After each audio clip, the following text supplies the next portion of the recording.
আসসালামু আলাইকুম ওয়া রাহমাতুল্লাহি ওয়া বারাকাতুহু। সকলে জানেন দোয়া ও ভালোবাসা। আজকের ক্লাসে সবাইকে স্বাগত।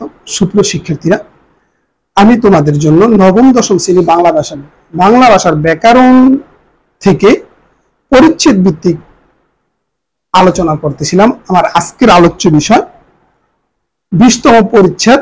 এই পরিচ্ছেদের আলোচ্য বিষয় বিশেষণ। এখান থেকে যে গুরুত্বপূর্ণ নৈর্ব্যক্তিকগুলো আসতে পারে, দেখো বিশেষণ কার, দোষ, গুণ, সংখ্যা, পরিমাণ, অবস্থা ইত্যাদি প্রকাশ করে। উত্তর হবে বিশেষ্য ও সর্বনাম। উত্তর বিশেষ্য ও সর্বনাম। এরপরে সবুজ মাঠের পরে আমাদের গ্রাম, বাক্যে বিশেষণ পদ কোনটি? উত্তর সবুজ।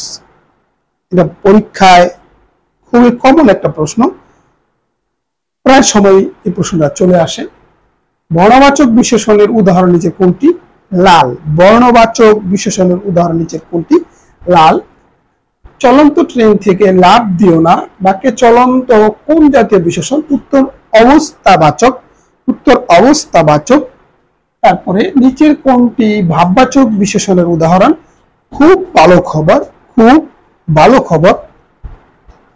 তৃতীয় কোন জাতীয় বিশেষণ? উত্তর হবে পূরণবাচক বিশেষণ।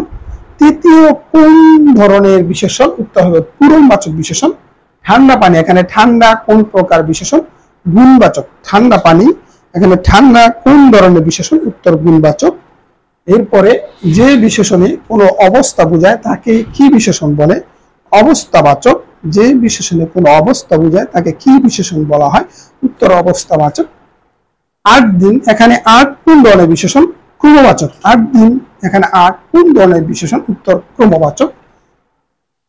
34তম অনুষ্ঠান, এখানে 34তম কোন প্রকারের বিশেষণ? উত্তর পূরণবাচক বিশেষণ। পূরণবাচক বিশেষণ। আধা কেজি কোন ধরনের বিশেষণ? পরিমাণবাচক। আধা কেজি, এটা এভাবে থাকতে পারে, আধা কেজি তেল দাও, আধা কেজি লবণ, এখানে আধা কেজি। উত্তর হবে পরিমাণবাচক। বেলে মাটি কোন শ্রেণী বিশেষণ? উপাদানবাচক।